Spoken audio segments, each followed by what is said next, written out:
시장에 돋보기 딱 떼고 밀착 분석하는 집중 조명 이어갑니다. 오늘 AR인베스트 오현진 팀장과 함께합니다. 어서 오십시오. 네, 안녕하세요. 네, 반갑습니다. 원래 우리 집중 조명은 사실 종목 질문으로 시작을 하는 건데요. 그동안 시장이 워낙 힘들어서 네네. 시장 질문부터 드렸잖아요. 간만에 종목부터 들여다보겠습니다.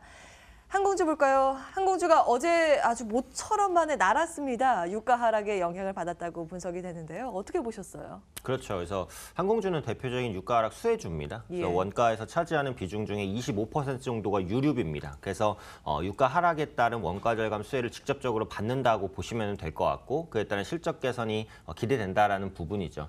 현재 WTI가 고점 대비 한 $10 정도 빠졌고 러시아가 계속해서 이제 원유 생산을 증산할 것으로 보여지고 있고 미국의 원유 재고도 증가하고 있습니다. 그런 관점에서 보자면 WTI 가격이 아마 지금보다 더 떨어질 가능성이 높아요. 그래서 그런 관점에서 항공주의 실적 개선 기대감은 계속해서 이어진다라고 보시면 될 것 같고 이제 날씨가 좀 많이 쌀쌀해지면서 그 여행으로서는 조금 비수기라고 볼 수 있는 계절이잖아요. 예, 근데 예전보다는 이 성수기와 비수기의 구분이 좀 많이 없어지기는 했어요. 요즘엔 오히려 비수기를 또 선호하시는 분들도 계세요. 가격이라든지 이런 부분이 더 유리하긴 하니까. 그래서 그런 부분이 있고 또 비행기가 그 사람만 실어나르는 건 아니죠. 그래서 항공화물에 대한 수요 이런 부분도 실적이 굉장히 중요한데 아시아양 항공화물 같은 경우에는 아시아나항공도 그렇고 대한항공도 그렇고 꾸준하게 증가하는 모습 보여주고 있습니다. 그래서 지금 3분기까지는 아마 항공주가 실적이 조금 부진할 것 같은데 아마 4분기부터는 좀 해소되는 모습 나타나지 않을까 판단하고 있고요.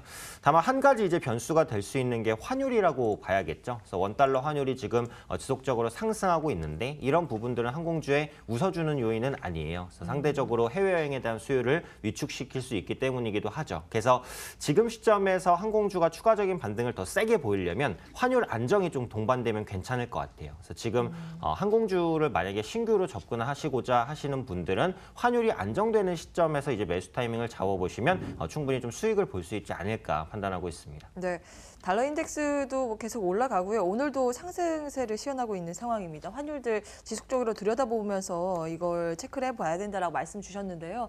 그러면 투자자 입장에서는 지금 어떻게 해야 될까요? 관심 종목에 넣어놓고 매수 타이밍을 기다려야 될까요? 아니면 지금 정도 그동안 좀 많이 내렸으니까 조금씩 모아가는 전략이 필요할까요? 지금 보유하고 계신 분들은 그냥 보유를 좀 해주시면 괜찮을 것 같은데 신규로 진입을 하실 분들은 아까 말씀드렸던 부분 원달러 환율의 안정을 보고 들어가시면 조금 더 괜찮을 것 같긴 해요. 지금 원달러 환율이 상승하게 되면은 그 유가 하락에 대한 수혜를 약간 상쇄시키는 그런 효과가 있기 때문에 주가의 상승폭이 좀 제한적일 수 있습니다. 그래서 그런 만큼 원달러 환율의 안정, 그 부분이 확인될 때 진입하시면 신규자는 좋을 것 같고요. 보유하고 계신 분들은 그냥 좀 더 보유하셔도 괜찮겠다라고 생각합니다. 네, 일단은 보유자 영역의 대응 전략 항공주 살펴봤습니다.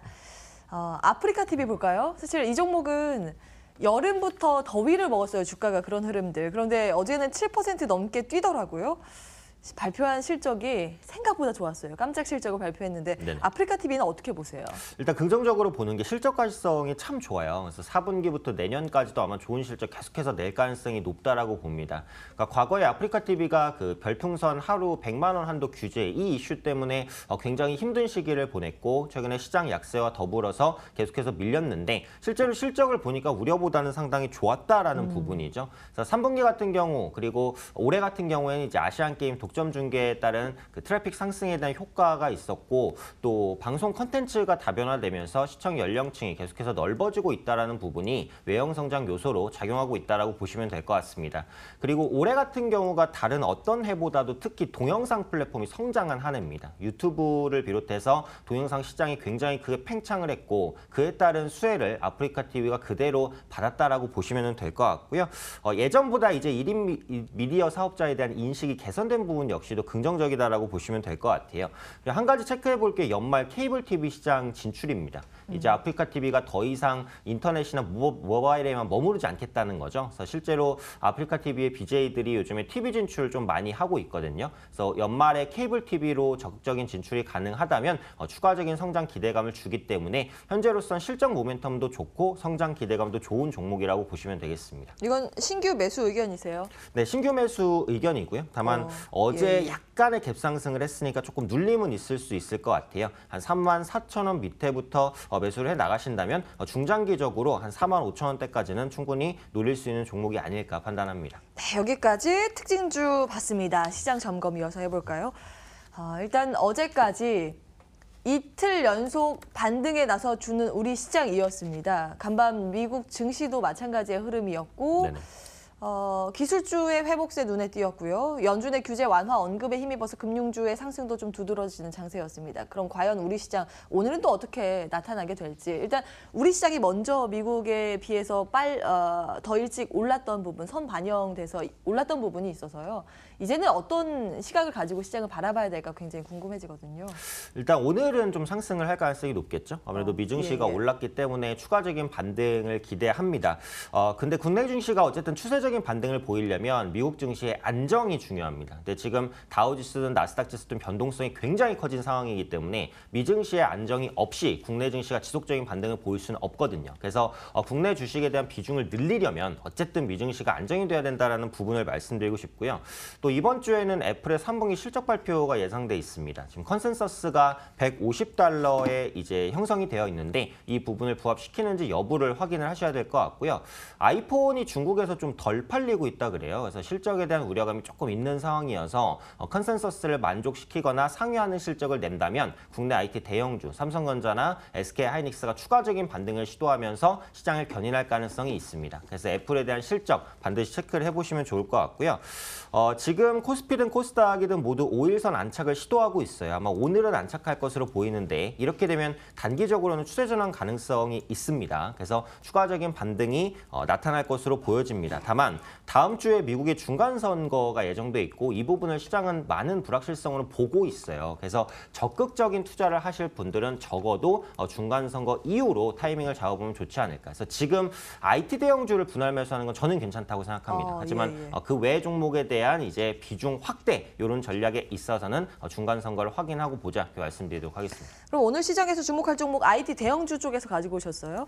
오늘은 제가 개별주 중에서 한번 가지고 왔어요. 아무래도 시장이 조금 살아나기 때문에 그래도 개별주 중에서 한번 단기간에 수익을 낼 수 있는 종목이 있지 않을까 싶어서 오늘 롯데정보통신을 가져왔습니다. 그래서 롯데그룹의 유일한 IT 서비스 업체입니다. 지금 롯데그룹이 IT 부분에 대한 투자를 거의 1%도 안 했어요. 근데 앞으로 스마트 물류나 사물인터넷 시장에 대한 투자 확대할 것으로 보여지기 때문에 이 부분에 대한 수혜를 롯데정보통신이 가져갈 것이다라고 보고 있고요. 현재 롯데그룹이 그 베트남과 신흥국을 중심으로 해외 진출을 확대하고 있습니다. 그래서 신흥국 시장에서의 그 법인 부분 매출이 매년 20% 이상 고성장을 보여주고 있고요. 앞으로도 아시아향 해외 진출 확대될 가능성이 높습니다. 그리고 무엇보다도 신동민 회장이 출소를 했기 때문에 아마 투자에 있어서는 그 롯데그룹이 가장 큰 포커스를 받지 않을까라는 생각이에요. 그래서 롯데그룹 전반적으로는 좀 긍정적인 시각을 가지고 있다는 부분을 말씀드리고 싶고요. 이게 기술적으로 봤을 때는 60일 이평선을 딱 지지하는 구간입니다. 그래서 시장 약세에 의해서 밀렸다가 이전에 다시 한번 저가 매수가 들어올 만한 구간까지 밀렸거든요. 그래서 매수 타이밍으로서는 괜찮은 타이밍이라고 보여져요. 시장이 조금만 안정이 되면은 생각보다 빠른 상승 보여줄 수 있으니까 그 부분 참고해 주시면 좋을 것 같고요. 매수가는 32,000원에서 33,000원을 잡겠습니다. 어제 종가 32,700원이니까 어제 종가 전후로 한번 매수해 보시면 괜찮을 것 같고요. 목표가는 한 37,000원 그리고 손절가는 3만 원 정도로 전략 설정해 보도록 하겠습니다. 네. 오늘 장 전략 말씀하실 때는 IT 대형주 모아가는 전략 필요하다 말씀을 해놓고서 단기 수익 욕심을 좀 내셨네요. 롯데정보통신 단기 관점에서 제시를 해드렸습니다. 내용 참고해 보시기 바랍니다. AR인베스트 오현진 팀장과 함께했습니다. 오늘 말씀 고맙습니다. 감사합니다.